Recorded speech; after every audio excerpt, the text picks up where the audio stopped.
All right. Recording? Yeah. Look, it's Willy Wonka. Candy's the answer. What's up, guys? We're doing another, what was their show called again? Like SLOP reviews.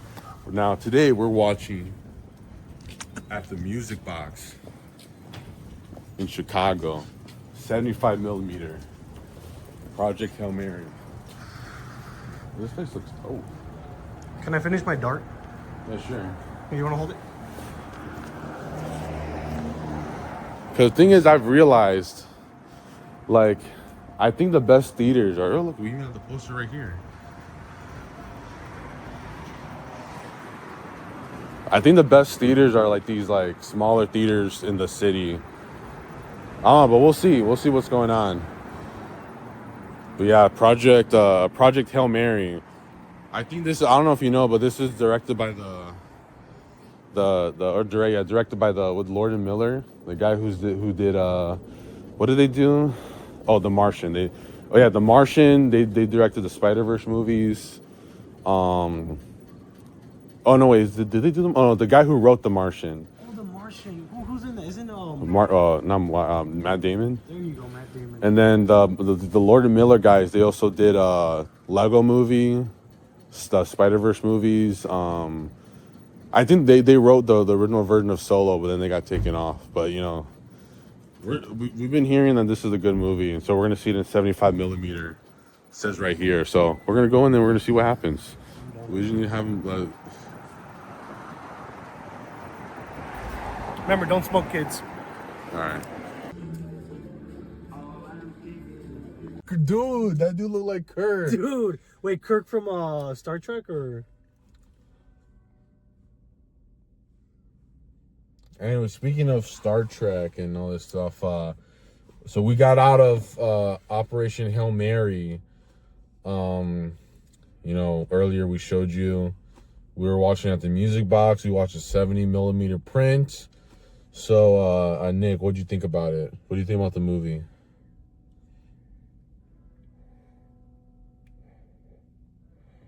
Huh? I thought it was a pretty good movie. It was fucking solid, gang. I liked it. We had our little disagreement about... What are you talking about? We like when will we have a ability to disagree? Because we're in the movie theater, and the guy, he came out and he said, because this movie theater wasn't like a very commercial one. It was just like I don't know, like an independent one. For what I understand, the Music Box, they mainly like, you know, curate their own movies, but then here and there's a movie, probably like 3 movies a year that come out that they're like, oh, like, yeah, we're gonna put an actual print, like a actual film print of it, and we're gonna put it in our theaters. I don't think they had two like separate theaters, or I don't know what you would call them, but this like nice fella, before the movie started, he was just like, and this is actually like a fresher breath air. He was like, because again, I'm not used to being in these theaters. He was like, hey guys, so I just want to remind everyone, like, don't be on your phone, because being on your phone is too distracting. You might think that you're doing it privately, but you know you're not. And then he said like, oh, like don't talk, you know, just save like your thoughts, let it like fester in your brain a little bit, you know, because like maybe your impulsive thoughts are gonna, like, you know, they might like sully the conversation of the movie. And I was like, you know what, maybe I need to watch the movies around here now, you know, maybe I need to do them over here. I agree. And because he seemed to have like the right energy, because maybe it's just like in every other place, you know, people just think movies are disposable. And you know, if I want to watch a movie and I can see like a regular like projected movie anywhere else. So if I'm gonna watch it, and maybe that's why people don't treat movies the right way, you know, because they're watching it projected digitally. They're not watching it like the actual celluloid. Actually, like the reel. I know people think reels are the, but no, a film reel. That's yeah, that's funny, because I did tell somebody, oh, we need like a film reel, like, I don't, like, as a joke or whatever. I forgot in which context I used the word reel, and they thought I was referring to the Instagram reels. Yeah, I'm like, how can you have a film on Instagram reels? Anyway, I didn't. So, you know, I was like, okay, maybe this is gonna be like a respectable like movie watching experience. And then unfortunately I had someone right next to me do all the things that this like fella. The only thing he did say that I didn't follow is that he was like, if you think anyone is breaking the rules right now, just tell us. That's the only part I didn't follow up on. Is the sexiest thing in the world. You are at a movie. Everything that's in here, keep it locked up for the next 2 hours and change. You're gonna think of something clever. He was a fascist, by the way. Oh, I wouldn't say that, but cause I guess because I agree with the rules that he was proposing. Actually, I don't even know that. I don't know their gender. He didn't give me his pronouns, so I don't even know what gender that is. You know, I wouldn't know. But yeah, this person, you know, I liked all their rules, but it's just unfortunate that the person I was sitting next to when I was watching the movie did like broke all those rules and like sullied my experience because like we're like there's like an hour left of the movie and this person comes up to me and they're just like, this is propaganda. Yeah, so I had that kind of like sullied, but I still found the movie enjoyable. I would say my like main take from this movie is that like if it feels like this is like the end of like the millennial optimism era and it's more into like millennial futurism because, you know, if like, because we were even talking about this before in the Lego movie, everything is awesome. Again, the directors of the Lego movie, they directed this movie. Everything is awesome. That song is like the theme song for like millennial optimism, you know. I will say like the whole main gist of the story is because we're getting two stories. We're getting the story of this like timid person becoming brave, and then we're getting at the same time we're getting the story of this brave person, you know, like doing what needs to be done.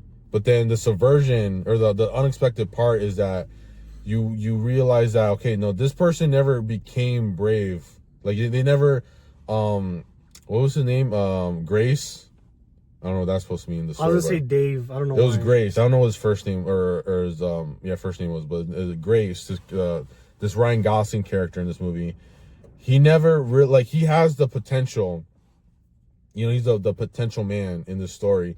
He has the potential, and he's like the stand-in for, I think, a lot of these millennial types where they have ambitions, but they have all this like mental things in their head, that the roadblocks that stop them, and they're literally just in their head, and they're stopping them from actually like achieving greatness because they're like, I can't do it, you know. Then they create like these imaginary scenarios in their head where it's like, well, you know, if I do this, then like how's like this gonna happen, and like what like I like he even makes like because he doesn't have any sort of like person in his life that he can go back to. Literally no one. He has no one to go back to, so he has to like cope and be like, oh, like, but I'm doing it, like I need to go back to my kids at school. I'm like, bro, you're already away from your kids for like I don't know how many months in this movie. You're already, I think it was years. No, might have been years, but I mean I don't know, but because it took them it was gonna take them 4 years to get back to Earth.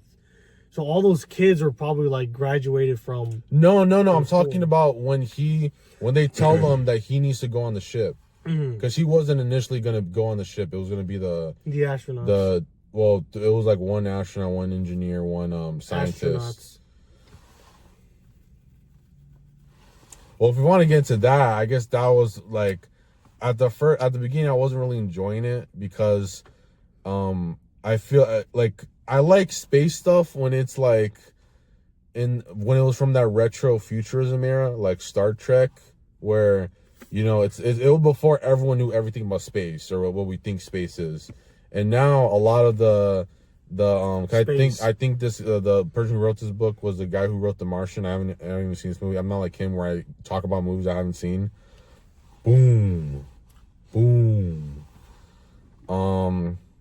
But I don't like space fiction that like feels too real. Obviously a lot of things that aren't real happen in this movie or like, you know, they allegedly wouldn't happen, that isn't realistic. But at first when I was watching, I was like, you know, this is just too like realistic. Like the way how I like my space stuff, I like it to be a little more, you know, crazy, you know, wacky. But I think because we know too much about space, or at least we've been given a lot of information about space that we're supposed to follow.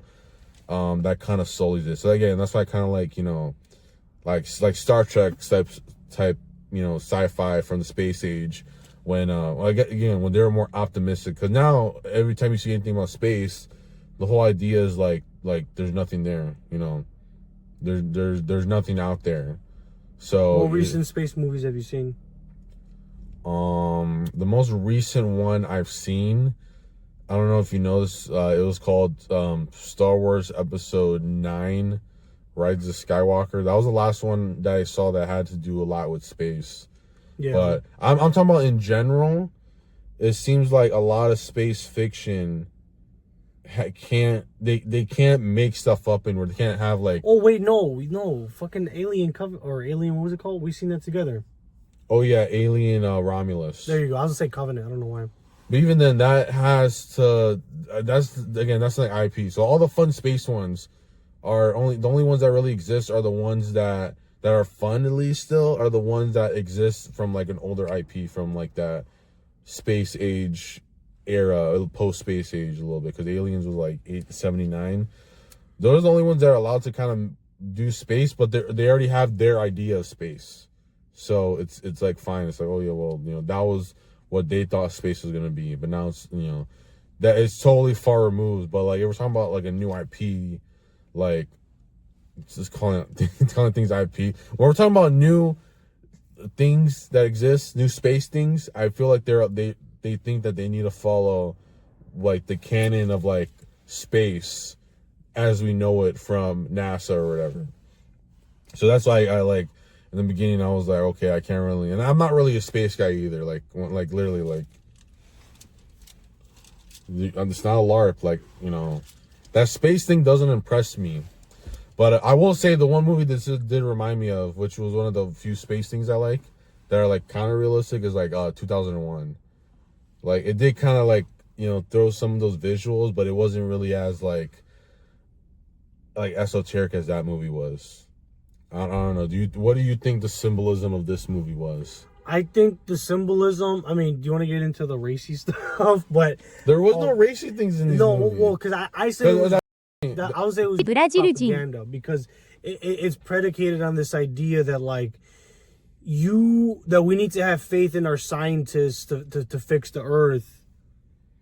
That's the thing. That's the perspective that I was seeing it from, because. And I think I seen Jay Dyer talking shit about this movie too. The director.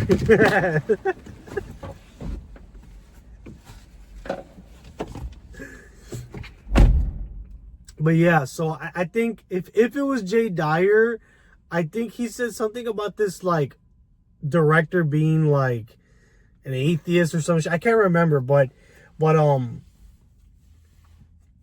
I do think a lot of like fiction or space fiction. Are you talking about your boyfriend? No. The thing with space movies, and see, because here's the thing, I did see 2001 way the fuck back when I was a little kid, because I was a space nigga. Do you remember that or no? Like, you like NASA? Like, I was like obsessed with that shit. I think I might have even had like a NASA shirt. Like when I was a kid, I didn't give a fuck about WWE. I didn't give a fuck about most shit that most kids were watching. I mean, I did watch the basic shit, but what I watched was space shit.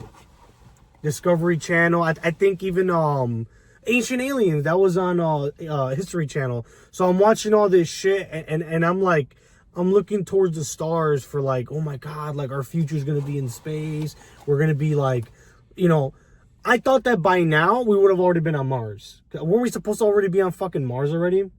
Yeah, so some people like saying. And I think they said by 2020 something we were supposed to be in space. Fuck if I know if we're gonna go to space. But as I've gotten older, I started looking at, this is back when I was like going through my commie socialist era. I was looking at space as more as like, why the fuck are we using taxpayer money to fund all this bullshit to go into space when people here, we need that money, those resources can be used fucking here, right? And then as I've gotten older, I I'm not like a full on like flat earther, but it's like an idea that like it's kind of there. Like I've always had it just floating in the back of my head, but like most of what we know about space is, space being fake? Yeah, space being fake, yeah. Because, and I'm stealing this from Zerka, but the whole reason why space exists and like space exploration and discovering the origins of Earth and all this bullshit is to like remove like faith. Well, I think the idea of space, if we're talking about the idea of space being a thing, not if it's real or not, but just like in the idea, what it is to make you feel like insignificant in your own world, and not think like, okay, well, I don't really matter because there's all this mass and space out there. Well, that's like an argument that like atheists use. They'll be like, well, you're like this much of a fragment compared to the rest of the universe. What makes you think your life is more important? Or some stupid shit like that. It's like, no, I feel like space for the longest was used. I feel like it was good during the space age because it was another frontier to explore. Again, like Star Trek, Star Trek is basically trying to find new settlements, new worlds, which is what we did on Earth. So it was like it was influenced by like Manifest Destiny. Yeah. So it was like the DLC expansion pack was supposed to be space. Wait, but real quick, but wasn't the guy that made Star Trek, wasn't he like real Christian or some shit? I might be talking out of my ass, but I thought I saw somewhere that he was like a devout fucking Methodist or some shit. Probably. I haven't really looked into Gene Roddenberry. Well, he probably was. He's like an anomaly. He had like a lot of crazy. He probably was. He probably was like I'm not. Well, he grew up in the 30s, so I would assume he was Christian. But okay, yeah, then he probably looked at space as like what you said, a new frontier for us to explore. Yeah. If we find fucking Martians, we'll give them that. Show them. We'll show them that. Well, yeah, from watching like some of the original show, not to get too deep into the show, what it really is kind of like going to different worlds and seeing like basically like some of these the cultures in there, they're kind of like, oh, this, like, you can tell, okay, they go to like pagan cultures or Hitlerian cultures or all these things, and what it is about kind of like assimilating all these like Earth. Because at the end, did I sound like a black person when I said Earth in that sentence? Yeah. Earth, I don't know, it kind of came out. But that was the idea. It was literally just applying things that we already did, but to space. But then the switch, I think the switch was 2001. I can't remember what 2001 was about. What was that about? It was basically about like the human consciousness going into like the next form. Oh, it's like transhumanism type shit. Yeah. Yeah. Okay. Maybe that's where the shift changed because, I think it's once we started getting more information and the NASA or whoever started showing us this is what space actually looks like. You started getting a very different look of how we're supposed to perceive space, and then that's how we got stuff like 2001 that showed you like, okay, actually, it's very, very bleak. There's nothing out there. But then, at least for that movie, they show at the end, like, once you reach the end, you're gonna see like a totally different, like, you're gonna go so far that you're gonna see what it's really all about. Since we played Halo, stay tuned for that, guys. We got a new Gashless Gaming video coming out. But since we played Halo, and what did I seen something recently that kind of like reignite a little bit of like that like sci-fi space. For me, it was playing Halo definitely did that to me because I kind of missed that, like, can we call it like the Star Trekian like space exploration? I feel like that's what Halo kind of had that a little bit, where it's like, wow, there's all these worlds and galaxies that we can go and visit. Because I played Halo growing up. I played Star Wars, watching Star Wars 2 growing up. Like, I was a space ass nigga. I wanted to be an astronaut. I wanted to be an astronaut since I was a little kid. The joke that I always tell my coworkers is I was supposed to be an astronaut, but I ended up here. That's like the joke I say at work. But yeah, like, I kind of have Star Wars and Dune is coming out this year, so maybe that's what. And it's just funny because this movie. So it was done by Lord and Miller, and they did the Han Solo movie, but then they got booted off, and I forgot who the guy was, the other guy who replaced him. But it was one of the regular Lucasfilms guy. But they were gonna do the original version of Solo, and then Ryan Gosling, I think next year, he's doing the TIE Fighter movie. What the fuck? Or a TIE Fighter. Yeah, I forgot what the thing was called. Yeah. He's gonna be a Jedi pilot movie or whatever. He's gonna be in the main character in that movie. Holy shit! So this might have been training for him, to be honest. Well, we don't know how that one's gonna turn out. But then also, we're gonna have Mandalorian, the movie come out, and something else. Well, I guess we got a new Star Trek show, but I'm not really paying attention to that. But it seems like there is. Well, this might be where the actual propaganda comes in, because isn't Jeff Bezos doing space stuff? And Amazon MGM like created this movie, or Amazon bought MGM. Oh, I forgot we're on season. The light. We're on season 4 of Invincible. I think a lot of it takes, if I remember correctly from the story, I think most of this season might take place in space. Oh, I didn't know that. Yeah, so this is like a real spacey time to be alive. I'm in a very space exploration time in my life right now. Dang. Yeah, that's so crazy. But playing Halo kind of reignited that like old love I had for space, because the perspective in which I viewed space was the perspective that we just said about with Star Trek, right? I might even give I saw the first Star Trek when they rebooted the movies. I don't know why that's why. You watched them recently? No, I saw when it first came out. We gotta watch the real show, dude. I'll give you some episodes to watch. I'm not gonna tell you watch everything. I'll give you some episodes. Okay, but listen, so. No, you listen to me. Okay, no. Let me go back to talking about the movie. Well, that's what I was gonna get back to. So again, that's a perspective that I kind of grew up, right? So when I see a lot of like sci-fi, like most movies I see are from like this perspective of like, I'm gonna say it, some kind of like atheistic psyop.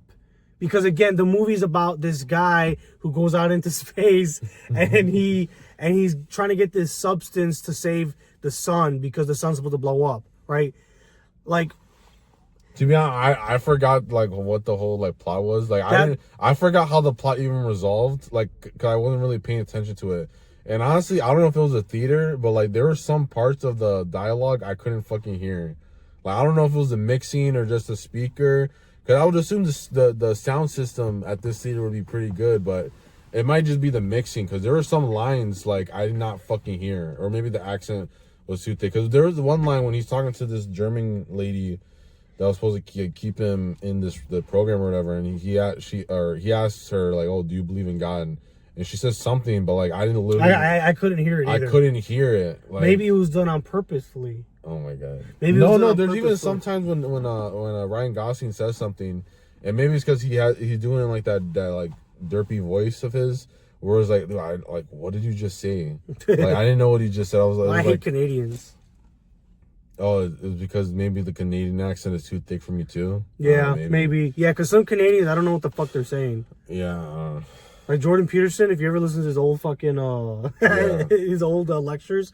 But no, yeah, so like I said, this whole movie is just about this guy goes out into space, meets an alien life form, because we've been waiting for aliens since fucking War of the Worlds, whenever the fuck that fucking radio fucking thing happened. We've been waiting for aliens, right? And if you know anything about aliens, like, were you an alien nigga when you were young or no? No, I didn't really care about space. Okay, so if you were into space, if you were into sci-fi back then, right?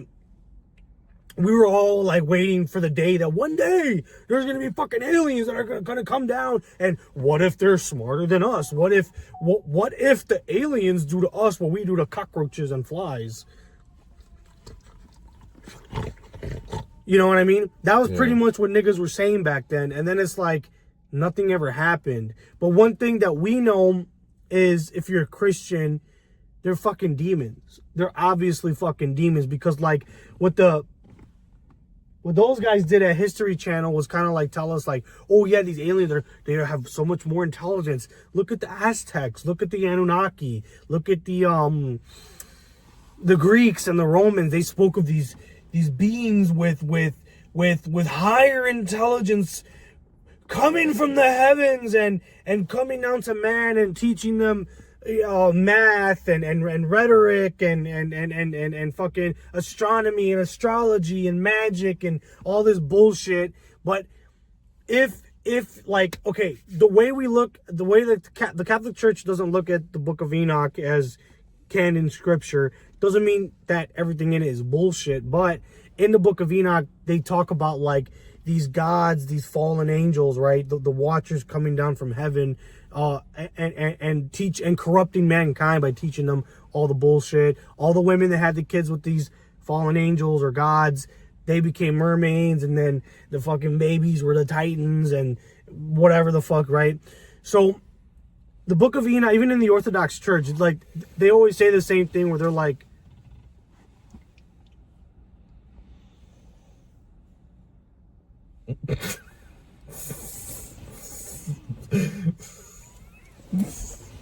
I'm like, how do we get from talking about the well, Book hold of on, Enoch? well, fucking listen, goddammit.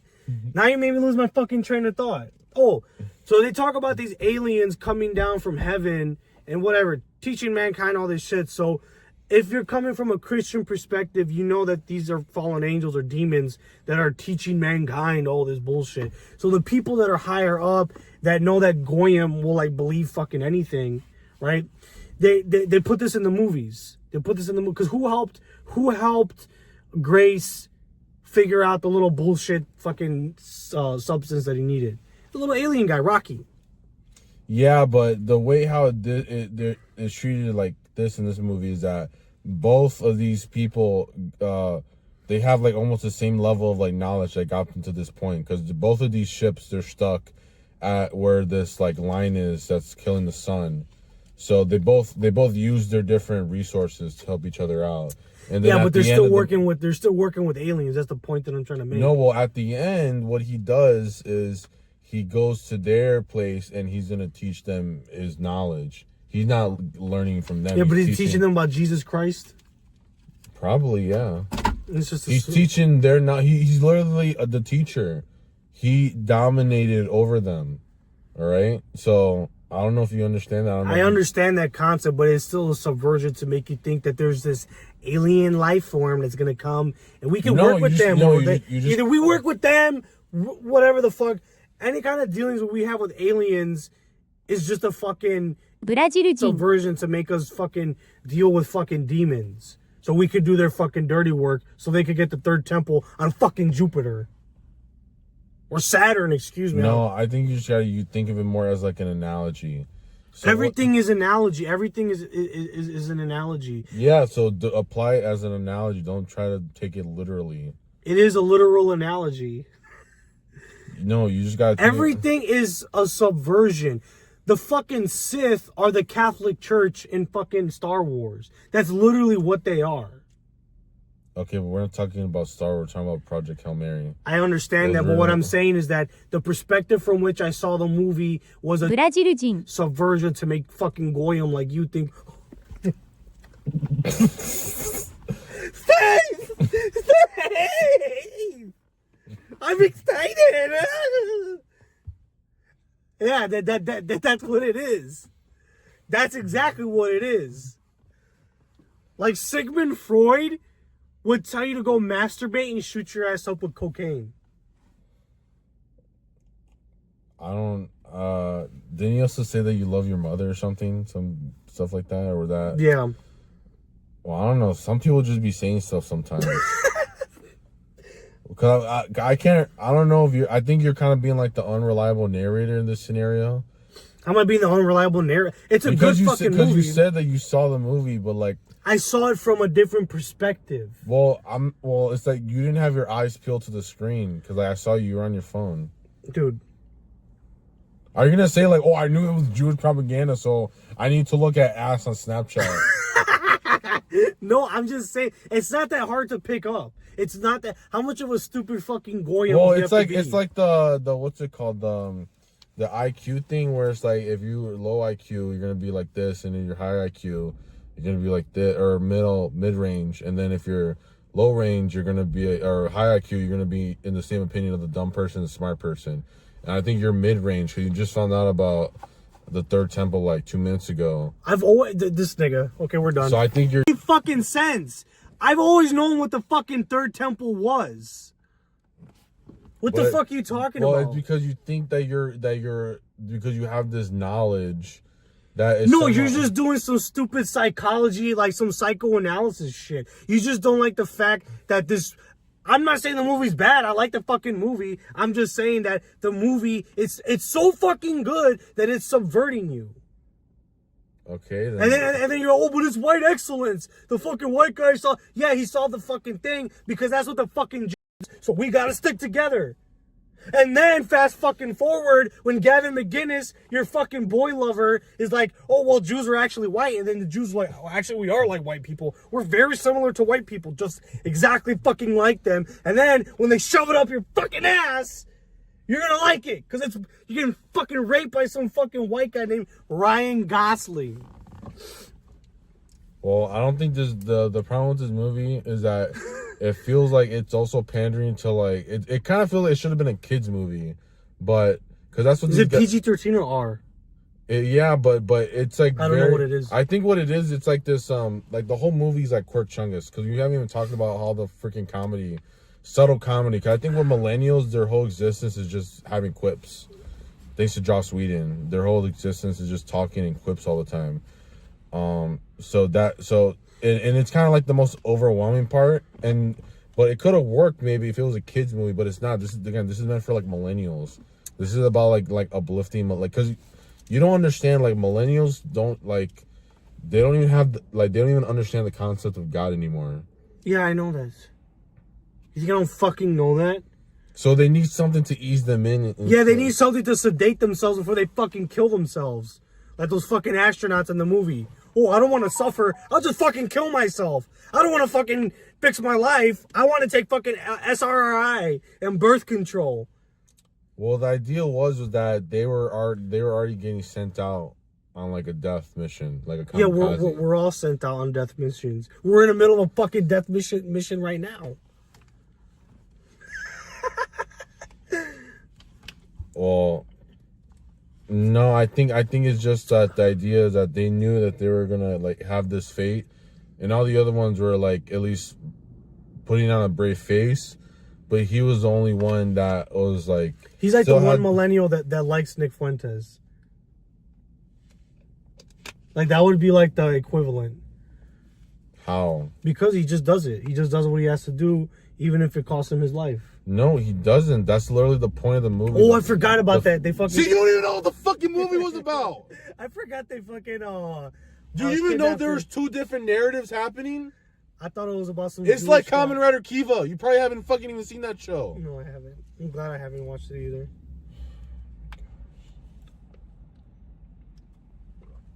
So what's the rating? Oh, 8 out of 10. It was a great movie. The only thing I didn't like about it was 7.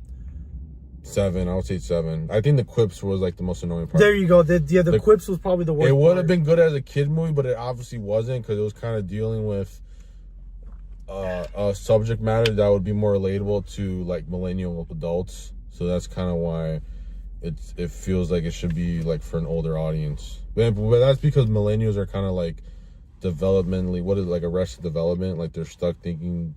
That's why they think quips are so funny. Like literally all the characters in the movie, they're like quip machines. Even like the soulless German one, they're all quip machines in this movie, and they only communicate through humor. That's why they realize what millennials when you talk to them sometimes. And then that's why I think this might just be like the last like millennial movie to like, or millennial optimistic movie. Even the soundtrack is all like this boom clap, type things. Bump my fist. What do you say? Yeah, and then fist my bump. There's like vague sexual humor, and they did that. I literally predicted it, but he's literally an incel. He's like an incel, but not an incel because he probably respects women. But like he's sexless. The Ryan Gosling character is sexless. He doesn't have a love interest. All he has is and then the character being his dog. That's basically what the Rocky character was. It was just his dog. That's why they put the alien instead of being in a humanoid form, because if the alien was in a humanoid form, you would be more scared of him. But because he was in a dog form, that's like more relatable. So that's why at the end he's basically teaching all these dogs how to like, get on the moon. But yeah, it was a good movie to look at. It was a nice movie to look at. A lot of scenes they felt like they were like, especially with the way we watched it, they felt like they were bigger than life. But yeah, I gave it a 6 out of 10, or not 6, 7 out of 10. She gave it an 8. I gave it an 8. I thought it was a pretty good movie. Yeah, good acting. I just think the story was kind of bare bones. I don't know if it was one of those things where like the book gets more deeper into it, but I don't know. I just feel like the story is kind of big. It's one of those movies where it's like, it's better to look at than to like try to understand the plot. Cause again, I think the plot, it might have been, if anything, it's kind of like a too safe of a movie. I think that's kind of the vibe I mean. It's like too safe of a movie. Like it does kind of give you like something to look forward to or invoke. It does invoke a feeling, but because it's plain, it might be because of Amazon, MGM being involved, and they're like, hey, let's just do this safe movie about like space. This character, safe. I guess he is kind of a safe actor. He does always deliver. I'm glad that he's at least not like staying in like the rom-com thing. Like he is, upgrading and everything. And then I guess we'll see what this Star Wars movie he's in next year. But I wonder if he's gonna like. It's funny because in Blade Runner, did you see Blade Runner 2 or no? No, but I saw Blade Runner. I saw Blade. I seen Blade One, yo. I saw Blade Runner 2049. Okay, I think he's kind of playing like maybe a little bit, kind of playing the same character a little bit. No, not really, because the other one was too Fall Guy. No. In 2049. He's playing like a stoic, soulless person trying to find meaning in the world. Yeah. And this one, it's like, does he? He's just playing like a millennial pussy that has potential, but doesn't want to do it because he has these things in his head. So he's just like a millennial pussy, adult millennial pussy. He's kind of like Shinji Ikari. I don't know if you ever watched the show, Neon Genesis Evangelion. Yeah, I did, but I was a drunkard back then, so it doesn't count. I don't count anything from the drunken era. None of that shit counts. So Joker, Killers. Nope. Nope. All right, end it.